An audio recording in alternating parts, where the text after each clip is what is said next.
In this example, we consider what's called sometimes the explosion equation, where notice the dependent variable x shows up as x squared on the right-hand side, and we start off with some positive amount.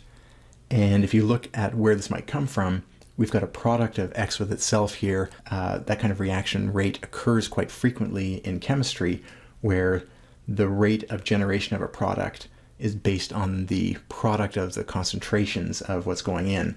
If the same product is involved with itself or self-reacts, then you'd get this kind of rate when you write out a differential equation, or what governs the creation of this product over time. Fortunately, it's a fairly straightforward equation to solve, because we can apply our separation of variables technique here.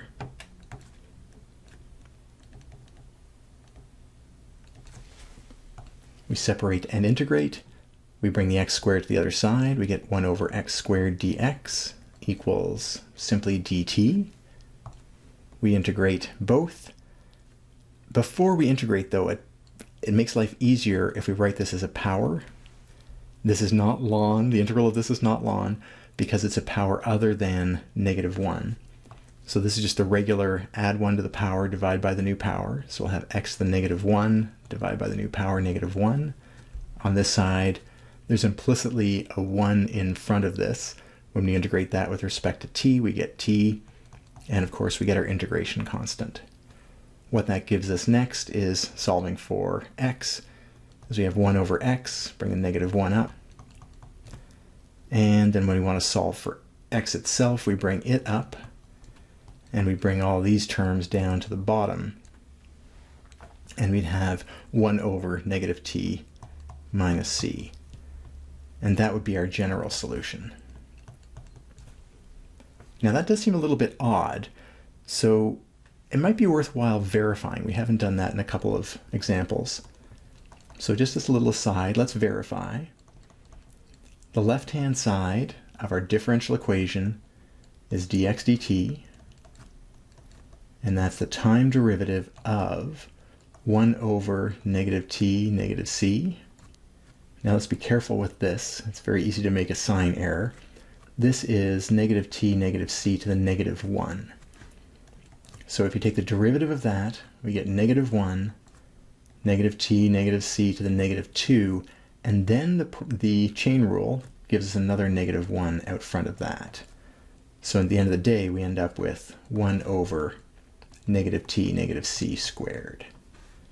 Meanwhile, the right-hand side of the equation is simply x squared, but we're proposing that x equals 1 over -t c, and that squared would be x squared, and yes indeed, these in fact are equal.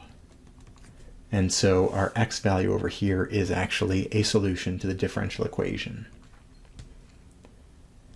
Now what's unusual about this particular equation is the form here. You have to be a bit careful about the c's, but at some t,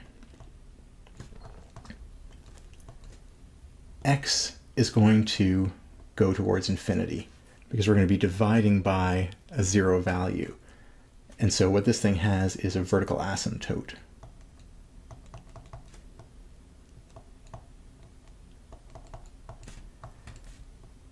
And so that's a bit unusual. We haven't seen anything like that before. But if we think back to the application where this is a chemistry explosion application, it doesn't seem maybe as surprising that if we graphed this against time and x, if two things react and then keep reacting with each other and fueling that same reaction with that quadratic effect, that there might be some asymptote here, that after which point presumably something has gone horribly wrong in the physical world, but our mathematical model breaks down at that asymptote. Again, most other differential equations we look at won't have this, but it's interesting to see that from some fairly simple math, and actually a very simple starting equation, we get a prediction that has some interesting features that we would not have foreseen just looking at what we started with.